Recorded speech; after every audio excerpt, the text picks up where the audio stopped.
Please be advised, the following material is intended for informational and entertainment purposes only. This report contains the exact federal courtroom testimony from the Sean Diddy Combs trial, as documented by Inner City Press. No one expected Jamie to show up. Not the judge, not the press, not even Diddy himself. But when the courtroom door opened and Jamie walked in, not as an actor or entertainer, but as a federal witness, the tension exploded. Eyes locked on him. Even the judge froze. Jamie didn't speak at first. He didn't need to. His presence alone said enough. What followed was a testimony so powerful, so detailed, it pushed Diddy to the brink of collapse. Jamie wasn't here to put on a show. He was here to expose something dark, something that went far beyond music or fame. This was about abuse, manipulation, and a system built on silence and fear. Jamie began by recalling the early 2000s when he and Diddy crossed paths regularly. Events, parties, charity galas. He described how in 2012, he was invited to a private gathering at Diddy's mansion in LA, disguised as a listening party. It started like any other night, but by the end, Jamie knew something was terribly wrong. Security at the party was intense.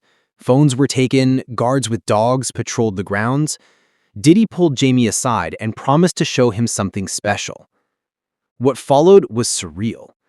Behind a painting, Diddy entered a code that opened a false wall, revealing a hidden staircase leading to a basement.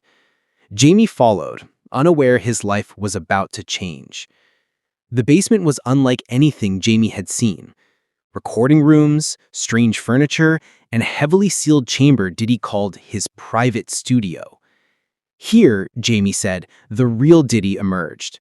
Controlling, intense, obsessed with secrecy and power.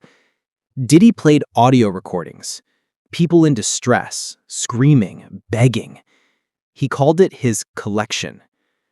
At first, Jamie thought it was performance art. Then he saw the fear in the eyes of a young woman brought into the basement. That's when Jamie knew this wasn't art. It was abuse. It was control. Jamie revealed that he began bringing a concealed flip phone to these gatherings, trying to protect himself by documenting what he saw. Over time, the recordings he captured became more disturbing and more incriminating. One such recording was played in court, the infamous A-17. When it echoed through the courtroom, Diddy lost control. He slammed his fist, tears ran down his face, and his hands trembled. He was no longer the mogul. He was exposed. The court listened as Jamie recounted being monitored, intimidated, and silenced. He told of a package sent to his private residence with footage of him in Diddy's basement, clips he didn't remember being filmed. Along with it came threats, masked as advice. Loyalty was rewarded, dissent was punished. He spoke about a notebook he saw on Diddy's desk during a visit. Inside were names, categories, and notes like fully controlled, liability, and needs leverage. His own name had a chilling annotation, potential asset, needs pressure. That's when Jamie began consistently wearing a recording device, knowing he could no longer rely on silence.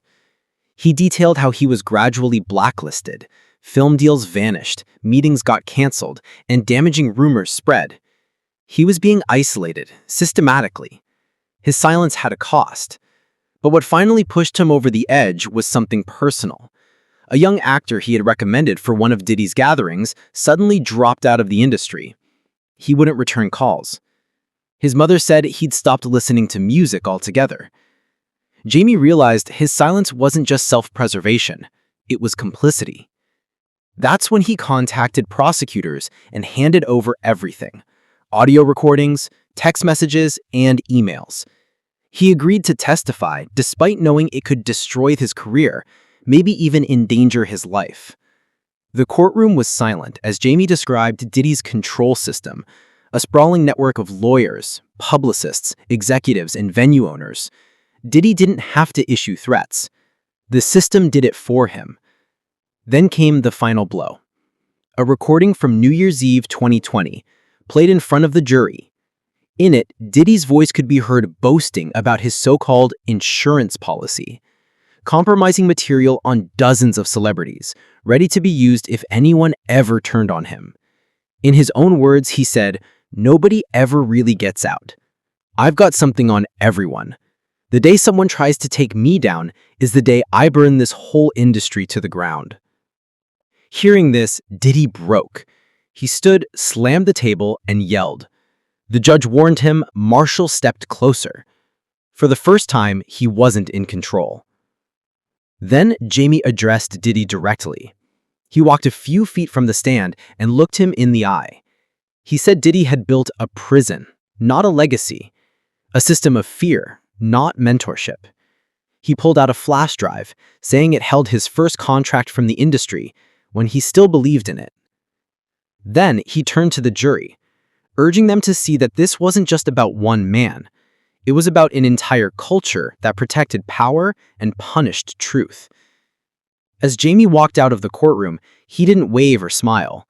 He didn't act like a man who had won. He looked like someone who had finally stopped running. Outside, the world reacted in shock. Executives called emergency meetings. Celebrities rushed to issue statements. But fans weren't surprised. They were angry. Angry that it took so long. Angry that the industry ignored the signs. Angry that Jamie had to carry this burden alone. Old interviews were rewatched. Past lawsuits re-examined. Artists once dismissed as troublemakers were now being heard. The silence was breaking. And as more witnesses lined up to testify, it became clear that this wasn't just about Diddy. It was about dismantling a machine that had operated unchecked for decades. And Jamie Foxx? He reminded the world that silence, too, can cause damage, that truth has a cost, but it's worth paying. Because sometimes, all it takes is one voice to crack an empire built on fear.